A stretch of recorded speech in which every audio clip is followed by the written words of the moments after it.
But we also have some exciting changes to the NHL, the other league that we cover here. So let's get into that. Some new CBA updates here, Mitch.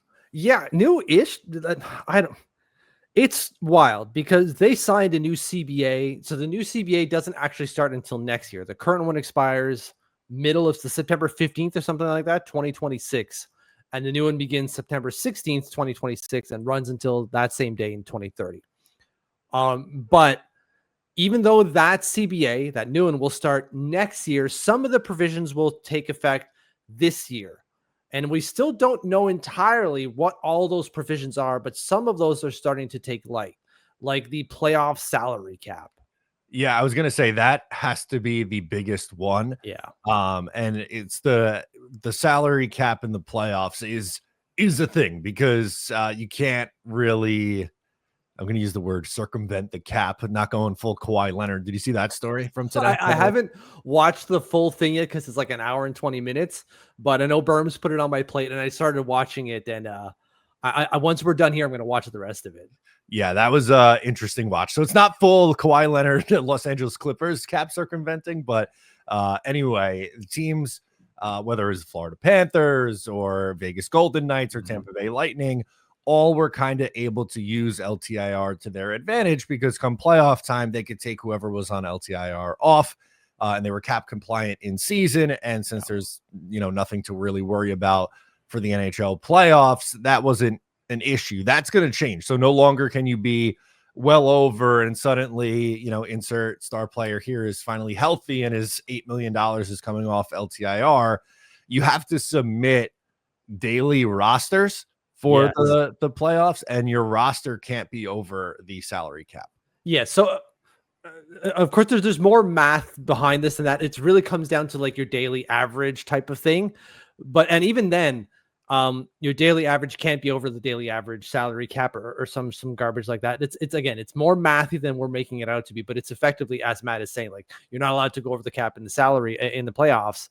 However, you're not only able to go over the cap based off of those 20 players you're putting on your active roster. So 18 skaters, 2 goalies, but you can still have, because again, the playoffs, you don't have roster limits, right? You can have $130 million roster, non-active roster, but then when you whittle it down to those 20 guys, so long as they're within the $90 million or whatever it is this year, you're all good. So you can still have like a bloated salary cap, but so long as when it comes to game day, you're good, everything is fine. Yeah. So I guess like theoretically, if you wanted to use a more recent example with Matthew Tkachuk and his injury, or like you couldn't play Tkachuk and be over the limit that day. You'd have to sit out another player so that you're under that salary cap limit for the day. So that's I'm trying to make it like as layman's terms as humanly possible, because that's how I like to consume it. Like I don't want to look at it and be like, well, the daily cap is this much. No, you got to be under the number on the day with your active roster. That's, I feel like, the easiest way to put it. But it's not even just the easiest way. It's kind of the way that they being the NHL are trying to set it up as well. Like that's effectively what they're trying to do. And this becomes the problem eventually, is that that's not really what the wordage gets to, right? When you get to these things where they're, oh, well, you can move this guy and that guy, and as long as the numbers work out, we're fine here. It's just when they get to the oversimplified definitions of things or the descriptions of things like these new rules, they kind of lose it because you have to get into the minutia. That's what the NHL teams are going to do. Because it goes beyond just this new salary cap. There's going to be new LTIR rules as well, kind of, where they're saying that you're not going to be allowed to go over your LTIR space. Like if you're putting Matthew Tkachuk on LTIR and his salary is, let's just say it's $10 million, the amount of players you're bringing in to replace him can't be more than $10 million, which I don't know how the hell they're going to replace that. Police that if you can't have a like emergency call up, right? Because you can declare this is an emergency call up, and when that emergency is gone, you can't have like, well, this is an LTIR signing. As far as I know, that's not going to be a thing. Yeah, which that might make things a little bit tougher in season. Right. That's kind of where my next question was going to go on this, and part of the conversation that I was interested in is how do you think this impacts the trade deadline with some bigger contracts and bigger names who have been on the move in recent years? So they asked the GMs about that. And at first I felt the same way as you, like, well, now they're kind of being de-incentivized from doing that. So we shouldn't see some of these moves. Like, we shouldn't see the Vegas Golden Knights stash Mark Stone away for the billionth time and then pick up like a Mitch Marner type level player. Oops, they already got him. Not even just in free agency, but at the trade deadline. But the GM said like it won't change much because the cap goes up. So, right, they're getting another $7.5 million on the cap this year, right? So as long as the cap goes up, well, they got money to play with. And most teams are cap compliant right now, if not even having room. So it should be fine so long as it keeps going up. And as it stands, it will. But God forbid we have like another COVID level thing or some other Please no. unforeseen circumstance where the cap doesn't go up, and then we might have some issues. But as it stands now, it seems to be fine. It should be fine.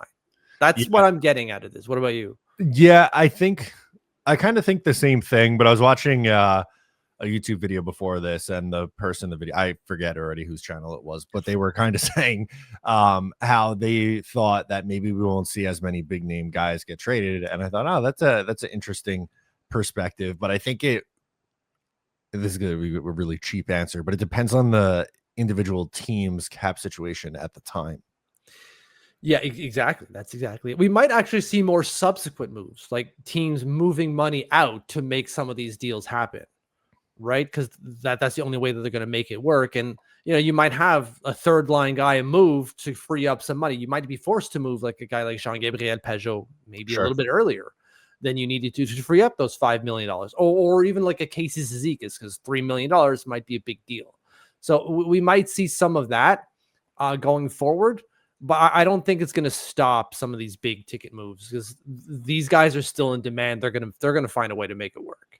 Yeah, the teams are still going to go for it and want to push their chips to the table, so to speak, and try to win a Stanley Cup. It's just not going to be what we've come accustomed to over the last few years with how teams have used their LTIR space. And I know we talked about, was it on the last episode or one of the recent ones, the Carey Price's LTIR, like that it might have more of an impact on that, and if he's moved.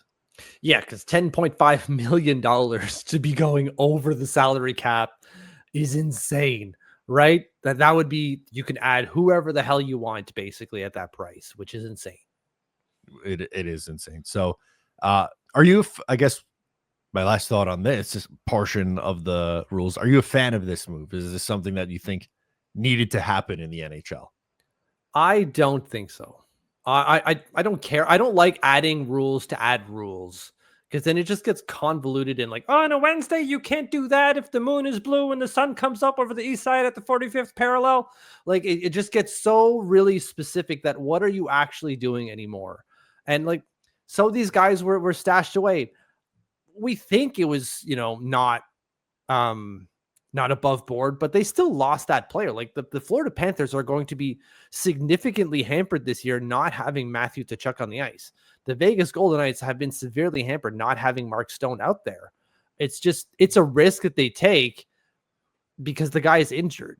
You can say, well, he's not that injured, maybe, but I don't think we needed to create this whole set of circumstances to fix this, because to me that's just not it. But what do you think? So I'm going to disagree on this, because I think the rules should essentially be the same for the regular season and the postseason, where like this isn't something that you could do in a regular season, one of the 82 games that count to get you there. But once playoff time comes, then you throw that rule out the window. That's kind of more where I am on it.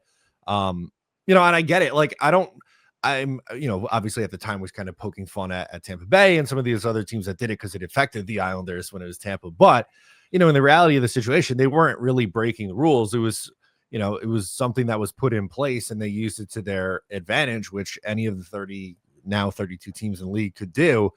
But I do think, across the board, other than, hey, we're going to play a full 20-minute period and not go 5-minute 3-on-3 in overtime. Like, yeah, obviously that's a rule that I think, makes sense for the playoffs. But I think the cap and how you can, Like the team you could ice should operate under the same rules in the regular season as it does the postseason.